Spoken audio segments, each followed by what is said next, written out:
កប៉ាល់អីចូលមកអូស្ត្រាលីក៏មកចិនក៏មករុស្ស៊ីអីក៏មកចូលចតនៅកំពង់ផែក្រុងបេសៀននោះទាំងអស់កំពង់ផែរៀមទាំងអស់ខ្មែរមានបានហាមណាព្រោះអានឹងជារបស់ខ្មែរនេះឯងចេះតែចោតខ្មែរខំប្រឹងរកស៊ីមានលុយថងកប៉ាល់មានលុយធ្វើផែថាខ្មែរហៅចិនមកដាក់មូលដ្ឋានយោធាដល់តែខ្មែរអត់អភិវឌ្ឍតែមិនកសាងប្រទេសឥឡូវខ្ញុំនិយាយពីខ្ញុំសុំទោសសម្ដេចវិជ័យខ្ញុំសុំទោសសម្ដេចមែនតើសុំទោសហើយសុំទោសថ្នាក់ដឹកនាំក្រសួងការពារជាតិអ្នកឯងឃើញទេអ្នកឯងផែនការអ្នកឯងបង្កើតអាជ្ញាធរលំហសមុទ្រអ្នកឯងបានបញ្ចុះបញ្ចូលថាបើទៅអ្នកឯងជួយអីអ្នកឯងយកលេសមួយសាងសង់អាគារនៅក្នុងកំពង់ផែ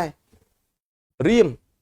ដល់តែពេលខ្មែរត្រូវការអភិវឌ្ឍខ្មែរត្រូវការធ្វើទំនើបកម្មឲ្យជាប្រទេសមួយវាស៊ីវិល័យគេនៅក្នុងអាស៊ាននៅក្នុងពិភពលោកហើយវាស័ក្តិសមជាមិត្តរបស់ចិនទៀតមិត្តរបស់ BRI ទៀតពេលដែលយើងត្រូវការរើអាគារចេញនេះឯងចោតតាវាយកំតិចមិនវាយអ្ហ្មិចបើមិនយកអត្រាឈូមិនស៊ីម៉ង់យកអាណាយកដៃអែលងវាតលតែញួរទៅវាយទៅអាប៊ូលទៅវាយអាហ្នឹងកំតិចតែអ្នកឯងចង់និយាយថាក្នុងនៃកំតិចមួយគឺថាកំតិចពួកឡើងលិចអូយអញ្ចឹងអង្ការពេលបង្កើតមុនបង្កើតអាជ្ញាធរលំហសមុទ្រអ្នកឯងមិនរត់ទីតាំងនៅខាងក្រៅអ្នកឯងមិនក៏ចង់ហើយកម្ពុជាសុខចិត្តសម្របដើម្បីប្រទេសបានអានឹងមកបានអីមកជួយប៉ុន្តែចិនជាមហាអំណាចចឹងចិនគេមកគេទៅធ្វើថ្មីរបស់គេយកមកកំ pl របស់គេព្រោះដើម្បីអីដើម្បីព្រោះយើងសមុទ្រយើងសមុទ្ររវល់បន្តិចទៀតរវល់ណាស់អញ្ចឹងត្រូវមានអីមកដើម្បីការពារដូចធ្វើពលានចន្ទហោះនេះទេមិនក៏គេជួចថាគេធ្វើថ្មីគេមហាអំណាចដែរហើយគេមិនធ្វើហាមគាត់មកដែរផ្លូវជាតិលេខ4ហ្នឹងពួកបកប្រឆាំងពួកអាមេរិកកាំងអត់ឲ្យជិះឲ្យតែបងលុយឲ្យគេឆ្លងទៅគេដែលអង្គុយឆៃសបុតគេមានដឹងថាឯងបកប្រឆាំងឬក៏បកបង្គាំធនណាហើយបើឯងចង់ជិះថាខ្ញុំអាមេរិកណែជិះផ្លូវជាតិលេខ4ទៅហើយគេជិះផ្លូវជាតិលេខ4ហ្នឹងមានខុសអីក៏ផ្លូវរបស់ជាតិរបស់ខ្មែរជិះផ្លូវ highway ក៏ផ្លូវរបស់ខ្មែរអាហ្នឹងអញ្ចឹងបកប្រឆាំងខ្ញុំមិនជឿថាអាវធងងងល់គួរអញ្ចឹងឥឡូវបងប្អូនអ្នកមកពីអាមេរិកបងប្អូនចង់ជិះផ្លូវជាតិលេខ4ជិះទៅតែខ្ញុំសុំថាបើបានឈ្មោះត្រាំទៅល្អហើយបើអស់លោកថាអញខ្មែរទេអញ្ចឹងជិះតាមផ្លូវជាតិផ្លូវ highway ក៏ជិះទៅហ្នឹងខ្ញុំចង់និយាយរបៀបបែបយ៉ាងនេះហើយបើថាជ្រុលនិយមពេកអាមេរិកពេកមកឥឡូវខ្ញុំថាឲ្យចោះដែរនៅអាមេរិកនិយមលោកមីសវណ្ណតារាពេលណាក៏ជាធិបតីអាមេរិក$23អស់លោកមិនជិះតាមផ្លូវhighway របស់ BI ធ្វើឬខ្មែរធ្វើក្រុមហ៊ុនចិននេះថា BI ជិះតាមផ្លូវជាតិលេខ4ទៅមានណាគេថាអីហើយបើលោកថាអញចង់លឿនណាជិះតាមផ្លូវហ្នឹងទៅអានេះខ្ញុំចង់និយាយនេះកុំឲ្យអាមនុស្សគុំវិជាយកទៅធ្វើបាបខ្លួនឯងពេកនេះចង់និយាយអញ្ចឹងលំហសមុទ្រខ្ញុំនិយាយក្នុងនៃភូមិសាស្ត្រនយោបាយជប៉ុនឲ្យកប៉ាល់2គ្រឿងដើម្បីឃ្លាំចាប់ខ្មែរយើងយកមកទៅអស់អាហ្នឹងវាប្រយោជន៍ខ្មែរប៉ុន្តែត្រង់អ្នកឯងតាមដានអ្នកឯងកប៉ាល់ចិនចូលមកពេលណាអីពេលណារឿងតាមដានជារឿងរបស់អ្នកឯងអាជ្ញាធរលំហសមុទ្រនេះដែលបង្កើតឡើងប្រហែលឆ្នាំកន្លងទៅនេះ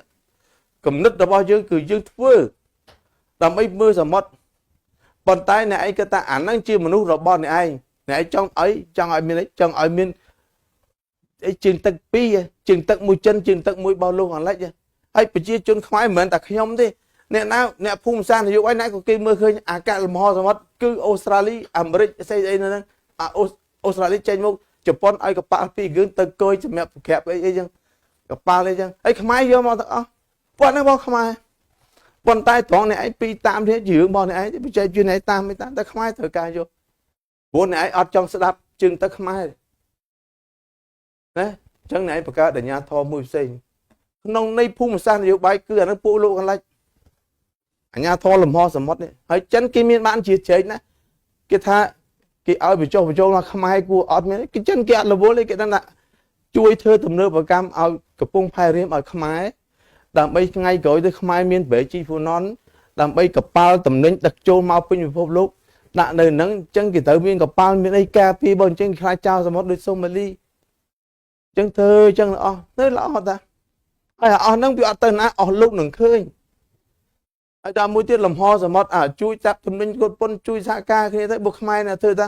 តែរឿងនេះឯងស្អីអាហ្នឹងរឿងរបស់នេះឯងភូមិសាស្ត្រនយោបាយប្រកួតហើយយើងមើលគេមិនមែនគិតមួយថ្ងៃទេគេគិតយូរហើយអូស្ត្រាលីដើរតួសំខាន់ណាស់ក្នុងការបង្កើតអាជ្ញាធរលំហសមុទ្រនេះមួយថ្ងៃហើយខ្ញុំបានទៅចូលរួមពេលគេបង្កើតសមុទ្រខ្ញុំជីកប៉ាល់ខ្ញុំទៅឃើញហើយបានខ្ញុំនិយាយថាប្រកួតមួយចិនអានេះខ្ញុំនិយាយជ្រុងភូមិសាស្ត្រនយោបាយព្រោះនេះវាតាក់ទងសន្តិសុខខ្ញុំអត់និយាយតែនេះមិនមែនសន្តិសុខ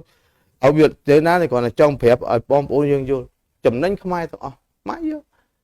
បាទខ្មែរមានបបិសោតខ្មែរបានទាំងអស់